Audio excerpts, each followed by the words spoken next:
नमस्कार दोस्तों, आपका स्वागत है हमारे YouTube चैनल जीएस आचार्य में। जैसा कि आप जानते हैं, हम आपकी यूपीएससी तथा अन्य सिविल सर्विस एग्जामिनेशन की तैयारी करवा रहे हैं दिल्ली मुखर्जी नगर से। इसी में हम आपको मेंस आंसर राइटिंग प्रोग्राम के तहत एक मॉडल आंसर देते हैं जो प्रीवियस ईयर में पूछा गया है। इससे आपको कुछ इंपॉर्टेंट टॉपिक्स का पता चलेगा कि किस तरह के टॉपिक्स यूपीएससी और अन्य सिविल सर्विस एग्जामिनेशन में पूछे जा रहे हैं। यहीं से आपको टॉपिक्स क्लियर होंगे। जैसे कि आज का हमारा टॉपिक होगा क्रॉपिंग सिस्टम। तो क्रॉपिंग सिस्टम से किस तरह का सवाल पूछा गया है यूपीएससी में और इसका हमें किस तरह से आंसर देना है, ये हम आपको इस वीडियो में बताएंगे। वीडियो को पूरा जरूर देखें। तो आइए हम देखते हैं। ये प्रश्न जो है आपका यूपीएससी में 2016 में पूछा गया है और इस प्रश्न को हम देखते हैं। 2016 में ये प्रश्न पूछा गया है। ये देखिए, सस्यन तंत्र। देखिए हिंदी में कितना कठिन शब्दों का प्रयोग किया जाता है, इसलिए मैं आपसे बोलता हूं कि हिंदी के साथ साथ आपको इंग्लिश में भी प्रश्न पढ़ने होंगे। इंग्लिश की टर्मिनोलॉजी भी आपको अपनी अच्छी रखनी होगी। केवल हिंदी के सहारे से आपका काम नहीं होगा। अब ये देखिए, सस्यन तंत्र का क्या मतलब है। अगर आप इंग्लिश पढ़ लेंगे तो आपको अच्छे से समझ में आएगा। सस्यन तंत्र का मतलब है क्रॉपिंग पैटर्न, यानी फसलों का जो तंत्र है वह है कैसा है, क्रॉपिंग पैटर्न। तो इस क्रॉपिंग पैटर्न को आप समझिए कि सस्यन तंत्र में धान एवं गेहूं की गिरती हुई उपज के लिए क्या क्या मुख्य कारण हैं। तो ये प्रश्न का एक भाग हुआ। सबसे पहले हमारा सबसे पहला पॉइंट यही होना चाहिए कि हम प्रश्न को अच्छे से पढ़ें और उसके प्रत्येक भाग को समझें और उसमें किस चीज़ पर फोकस करना है उस पर ध्यान दें। तो हमें क्या करना है, धान और गेहूं की गिरती हुई उपज के मुख्य कारण बताने हैं। दूसरा भाग देखते हैं कि तंत्र में फसलों की उपज के स्थिरीकरण में सस्य विधिकरण किस प्रकार मददगार होता है। ये 250 शब्दों में लिखना है। 15 नंबर का ये प्रश्न है। तो देखते हैं इंग्लिश में एक बार। What are the major reasons for declining rice and wheat yield in the cropping system?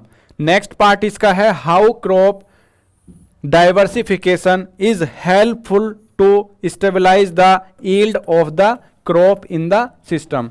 ये डाइवर्सिफिकेशन किस तरह से हमारी उत्पादन क्षमता को बढ़ा सकता है, दूसरे भाग में इस चीज पर फोकस किया गया है और पहले भाग में इसके कारण पूछे गए हैं। तो हम इसका एक शॉर्ट इंट्रो देंगे कि जो हमारे देश में हरित क्रांति हुई थी उससे हमारे देश में खाद्यान्न की जो समस्या थी वह दूर हुई थी, लेकिन आगे चल करके उसके भी कुछ नकारात्मक प्रभाव देखने को मिले जिससे कि हमारी धान और गेहूं की फसलें प्रभावित हुई। तो आइए हम देखते हैं, इसका इंट्रो देखते हैं, भूमिका क्या रहने वाली है। 1960 के दशक में हरित क्रांति के तहत सरकार ने कृषि में आधुनिक तकनीकों का इस्तेमाल किया, उन्नत बीजों का इस्तेमाल किया, उर्वरक, कीटनाशक आदि को अपनाया, जिसका तात्कालिक रूप से इस क्रांति का सर्वाधिक जोर इसी मैदानी भाग तथा धान एवं गेहूं की फसलों पर देखा गया। यहां पर आपको एक और बात बता देता हूं कि भारत में हरित क्रांति के जनक कौन है। MS स्वामीनाथन। MS स्वामीनाथन भारत में हरित क्रांति के जनक हैं और ये भारत की बात है इसलिए मैं बता रहा हूं कि MS स्वामीनाथन। और अगर पूरे वर्ल्ड की बात करें तो नॉर्मन बोरलॉग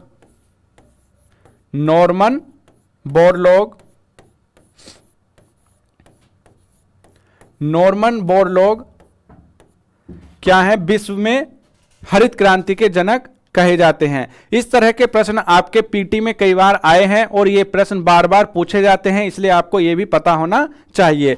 आगे हम देखते हैं कि इसके तहत अपनाए गए साधनों का उपयोग देश के अन्य हिस्सों में भी व्यापक स्तर पर हुआ, जिससे पिछले कुछ वर्षों में इस क्षेत्र के सस्यन तंत्र में धान एवं गेहूं की उपज में कमी देखी जा रही है, जिसके कारण प्रमुख है।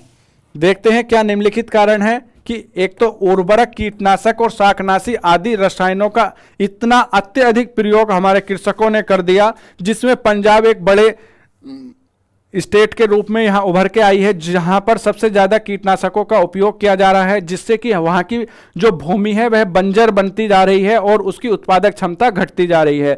और उसका दूसरा नकारात्मक प्रभाव है, जो वहाँ से उत्पादन होने वाली फसलें हैं वो भी खाने लायक नहीं बची हैं। तो ये बहुत अत्यधिक कृषि भूमि की उर्वरा शक्ति में कमी आने का, और अनियंत्रित सिंचाई, जो क्या है कि जब धान की फसल है उसमें सिंचाई की आवश्यकता काफ़ी होती है, और काफ़ी सिंचाई की आवश्यकता होने पर क्या है, जल का दोहन अत्यधिक किया गया, और जल के दोहन से हमारा क्या नुकसान हुआ कि इसकी वजह से भूजल स्तर गिरने लगा और प्रदूषित भी होने लगा।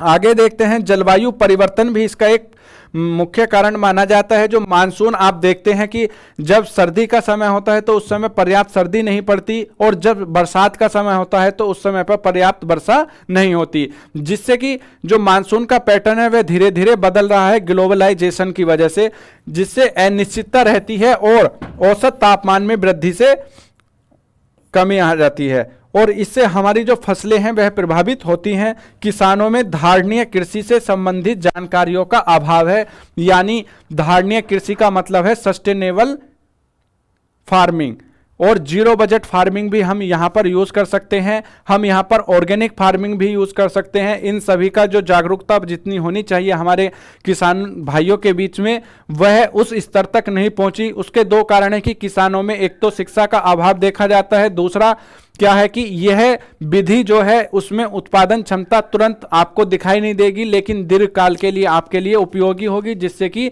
हमारी जो जमीन है, हमारे जो धरती है, उसकी उपज भी, उसकी जो बंजर होने की क्षमता है वह भी नहीं होगी, वह बंजर ना होकर के उर्वर बनी रहेगी। आगे देखते हैं, धान और गेहूं अनुक्रम की गहन कृषि के कारण इन फसलों में शाक और पतवार सरलीकरण से हो जाते हैं।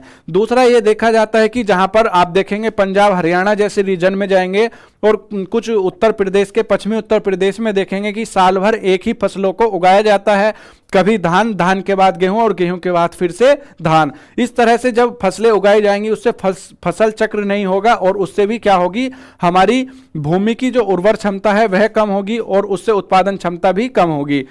आइए आगे हम इसके कुछ कारण देखते हैं कि सस्यन तंत्र यानी क्रॉपिंग पैटर्न में फसलों के उपज स्थिरीकरण में सस्यन विविधता यानी डाइवर्सिटी निम्न प्रकार से सहायक हो सकती है। सस्यन विविधता मिट्टी तथा उसमें उपस्थित कार्बनिक पदार्थों को उचित रखरखाव तथा संग्रहण क्षमता बढ़ाने में सहायक होती है। दूसरा, मिट्टी में पोषक तत्वों के बेहतर संतुलन में सहायक होती है, मिट्टी का क्षरण रोकने में मददगार होती है।